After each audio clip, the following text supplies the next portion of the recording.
করব।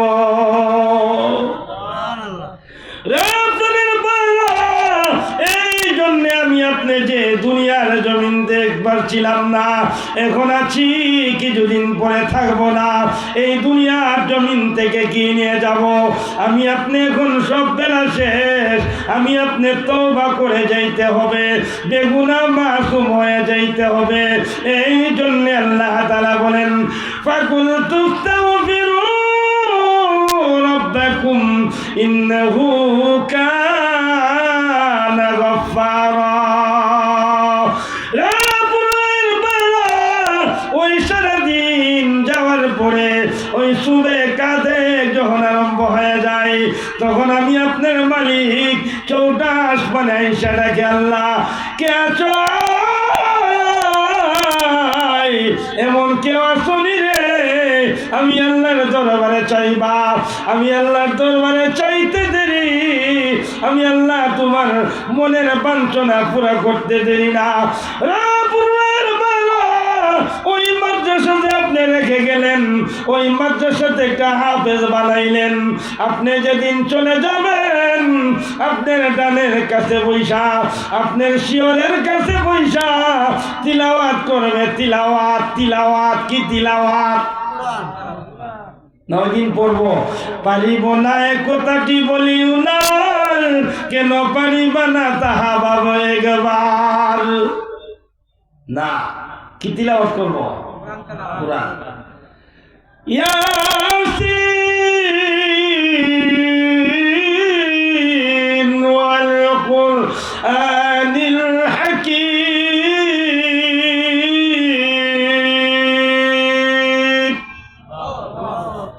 আল্লাহ বলবে, ও ফেরেশতা, যা যা, আমার বান্দারে আর কষ্ট দিস না, আমার বান্দার সমস্ত গুনাহ খাতা মাফ করে আমার বান্দারে, আমার বান্দার জানটা আসানের সাথে কবজ করা।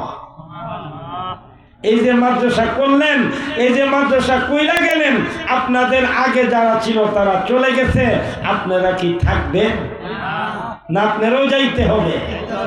কিন্তু এই যে মাদ্রাসার মধ্যে একটা সারা লাগায় গেলেন, এই মাদ্রাসার ঘর বানায় গেলেন, এই মাদ্রাসাতে ছেলে হাফেজ বানায় গেলেন, ওই হাফেজে যখন কবরের পাশে দাঁড়ায়, যখন সূরা ফাতিহা, আমার পূর্বের বক্তা ওয়াজ করে গেছে, সূরা ফাতিহা একবার, সূরা ইখলাস 3 বার পড়া যখন দোয়া করবে, চোখের পানি নাকের ডগায় আসার আগে আগে আল্লাহ তাআলা কবরবাসীদের কবর আযাব মাফ করে দেবে।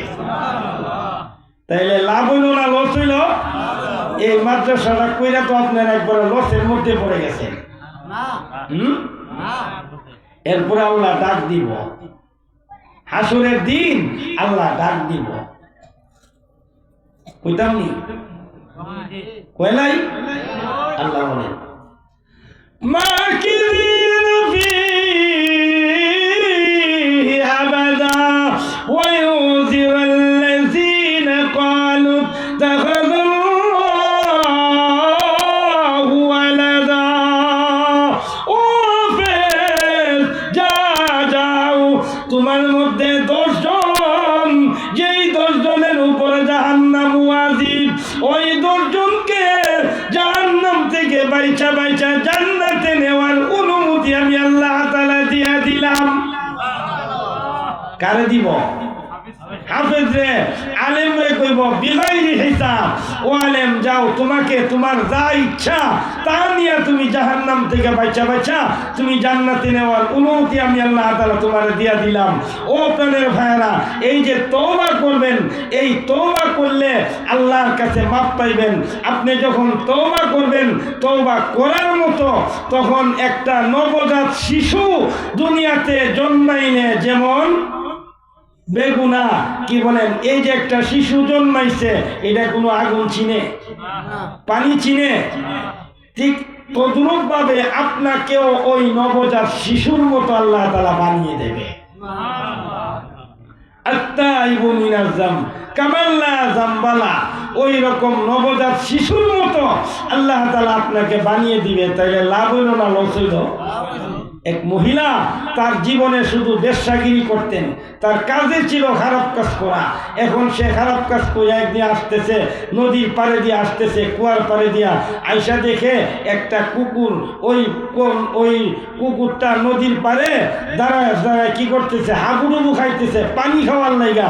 ওই মহিলা গায়ের ওড়নাটা দিয়া রুশি বানাইছে আর পায়ের জুতাটা দিয়া বালতি বানাইছে। বালতি বানায়া ওই বালতিটা কুয়ার থেকে পানি উঠায় ওই কুকুরটারে তৃষ্ণা মিটাইছে। ওই আল্লাহ তাআলার দরবারে ওই মহিলার কাজটা বড় পছন্দ হইছে। আল্লাহ করে ফেরেশতারা যা আমার বান্দিরে মাফ কইরা, আমার বান্দির পেছনের সমস্ত গুনাহ খাতা মাফ করে আমার বান্দির নামটা আমি আল্লাহ ওলিদের খাতার মধ্যে উঠাইয়া দিলাম। তা আপনারাও যে এই যে দান খয়রাত করলেন, এই দান খয়রাতের বদলা আপনারাও যদি ওই রকম ভাবে দান খয়রাত করতে পারেন, তওবা তাসির করতে পারেন, কইরা যদি দুনিয়াতে যাইতে পারেন, দুনিয়ার জমিন থেকে আল্লাহ কো বান্দারে যা, ও ফেরেশতারা আমার বান্দাদেরকে আমি আল্লাহ তাআলা জান্নাতি মেহমানদের সাথে আমার বান্দাদেরকেও আমি আল্লাহ তাআলা সংযুক্ত করে দিয়া দিলাম। আল্লাহ পারে কি পারে না? এখন হইল দোয়ার সময়, আর দোয়া বলে ইবাদা, এখন হইল দোয়ার সময়, দোয়া হয়ে যাবে। আমি মুসাফির, কি বলেন? আমি মুসাফির। এমন কেউ আছেন লাস্টে হুজুর আল্লাহর কালাম কই পারা? কই পারা? 30 পারা। আমি চাই যে আপনারা এখন না পারেন, নগদ না পারেন, পরে দিয়া দিবেন আল্লাহর হস্তে মা বাবার নামে একটা হাজার করে 30 জন মানুষ, কোনো ব্যাপার না, পরে আস্তে আস্তে দিয়া দিবেন 30 পারা। আল্লাহর কালাম 30টা পারো আমি সমান করে যাই। এরপরে আমরা একটু তওবা করে তারপরে ইনশাল্লাহ মাতা পিতার নামে দোয়া করব। কে আছেন সর্বপ্রথম? হুজুর আমি আমার আম্মার জন্যে 1000 টাকা, আমার আব্বার জন্য 1000 টাকা, মাত্র 30,000 টাকা আল্লাহর হস্তে আপনার মাদ্রাসার দান, আপনাদের মাদ্রাসার দান খয়রাত